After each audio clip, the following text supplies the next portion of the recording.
Okay guys and gals, for this video I'm going to share with the viewers the two Resize dies that I'm using to take my 45 auto cases back to a SAMI minimum chamber. Now, for those that are saying, well, what do you mean by a SAMI minimum chamber? Well, what I mean is this. That's what all your new cases are manufactured to. And we want to get our range cases back to this. Okay? I'm going to say this loosely. Because guys, I'm not the authority and I'm not the know-it-all. But we don't want to take it any further back than this. Are you with me? When you take it any further back than this, then what we do is we, the integrity of that case is changed, the strength factor, the precision factor. Now, with precision, you know, we always lend our minds to something where we're loading that's going to go into optics. You can put precision into your pistol. Okay, it's just how much do you want to put into it. So, all right. The first lesson here is this. Brass has spring back, every bit of it. As an example, when you're loading for a bottleneck cartridge like 30-06, 243, 223556, you just start listing those off. As an example, let's say you're bumping a case back 4,000s. So you take 10 cases and you bump them all back 4,000s, but there's one that it didn't bump back. You see, it's sprung back on you. Okay.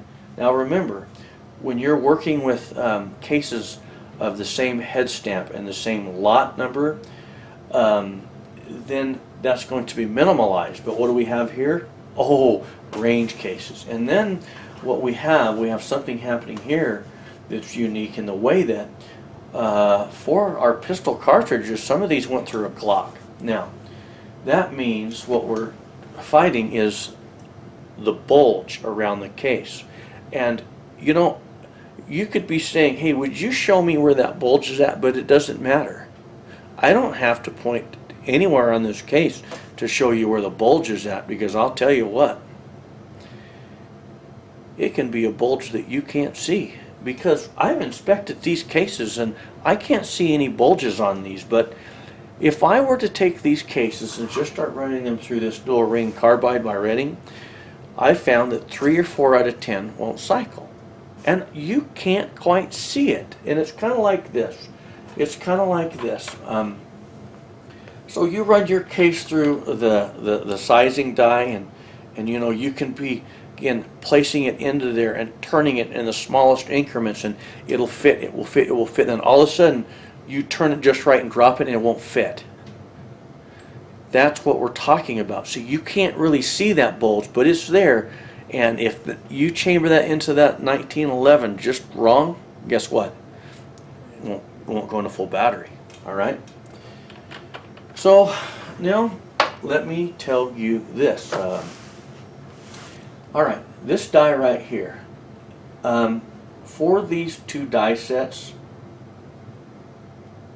all right, in the description box below, I will place a link to each die sets, but then I will try and place the numbers of just the Resize die, because all we're talking about is these Resize dies. Okay?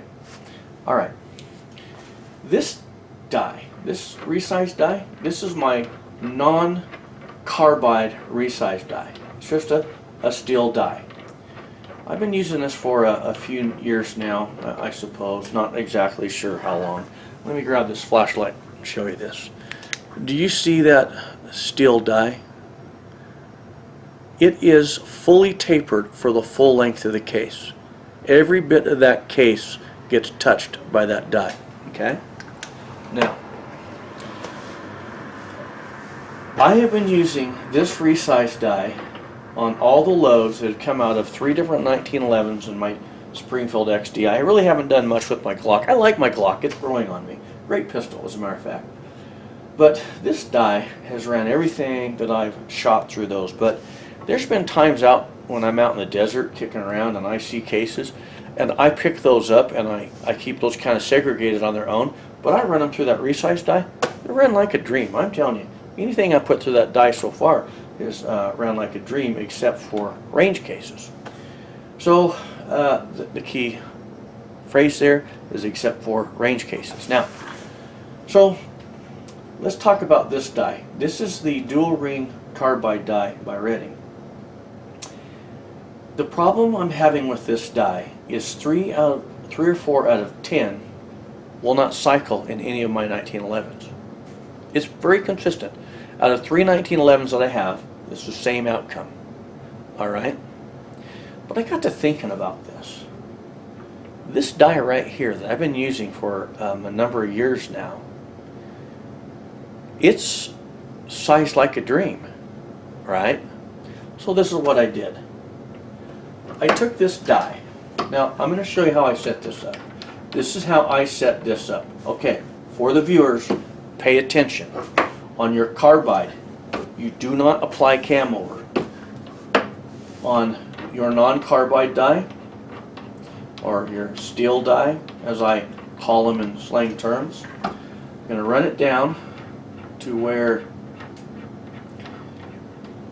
I touch, I drop the ram, I go a tad bit more, and now I have cam over. Now, so the viewers know, for this die, I don't lock that ring down, because by leaving it loose, it squares the die to my shell holder, and it perfectly aligns the case. So I have a bit of a floating die, if you will.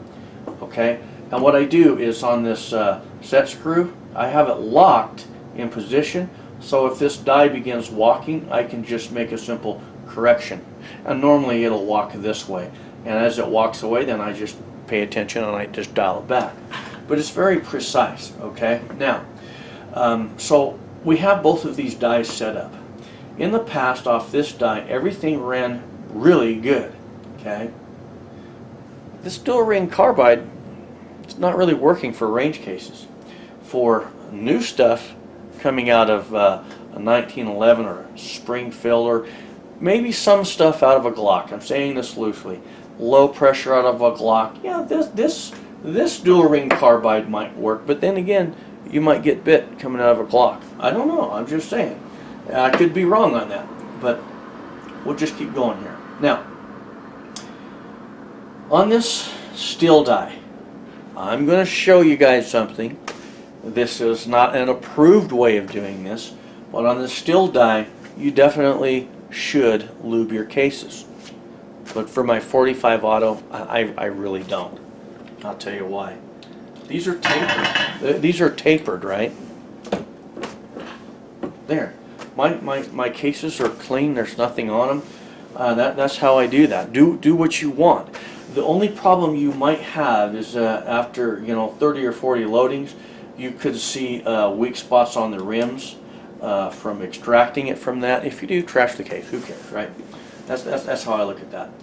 So, all right, with my range cases, I was having a 30 to 40% failure rate coming off this dual ring carbide. So I thought, I'm going to try this die, because do you see this cam over? That's what we do with our rifle cases, and I thought, man, maybe it's that cam over I need for range cases. So I took 50 cases, ran it through this die, this non-carbide die. I had 1 out of 50 fail on my first batch. My second batch that I ran with this, I had 2 out of 50 fail. All right, that is pretty consistent if you ask me, okay? But we can't have failure. So I got to thinking about it. Think about this. What if we did this? We come up. Now I'm going to use another case. Actually, let me nail that case so I don't forget, because these are for my loads and I want them all perfect. Now I'm going to show you something. What if we did this? What if we take a case and we run it up into the dual ring carbide? Now, you you don't have to lube for your carbide, right? So we do this, and then we come over to here. We come to this die, which is, it is fit to full length of that case, and it's got cam over. So now we're going to crunch this case. But remember when we said with the bottleneck case, sometimes you can size 10 and one will spring back. So if you hit it a second time, it'll spring back. Now sometimes on a bottleneck case, you got to go further than 4 thousandths to get it to stay. Different subject, but what we know is this: these have spring back. So I ran it through this dual ring carbide, then I run it through this. Look how easy it is. You see, we took 60%, 70% of the expansion off that case, and now we ran the rest up into there. I do not need to lube the case. And what did I do? My hand's off this. I'm not even touching this. This press is holding that case in there, and it's doing this. It's like, yeah, there you go. Dare you to spring back now. And guess what? See how hard that was to pop out because of the cam over?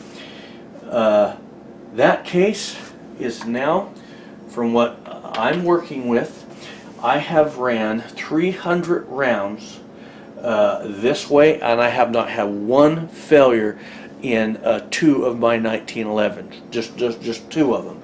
And so I got to tell you guys, for range cases, this just upped the ante for me. So this is what I'm going to do. I'm not telling anybody that this is the way to go. I'm not saying that, because I'm going to run this for a few months. I'm not going to do a load series on range cases for a while. What I'm going to do is I'm going to sit here, and every week I'm going to go to the range, and I'm going to put X amount of rounds down range, just doing it like this. And now, just so everybody knows, this is how I do this. So there's my, I resized, and I put the primer in. There's my second resize. There's my expander. So all I got to do is expand the ones I didn't run through that, and I'm good to go. So there you go. That's what I'm doing. That's what I'm doing. And it seems to be working just fine. Just fine. It works great. So I don't want anyone to run out and begin buying these dies in assurance that it's going to work. But what I am telling you is it's working for me. And let me tell you what I like about this. Neither one of these dies place these range cases in a state where they are sized past here. We now have cases that are matched right there. That's what we have.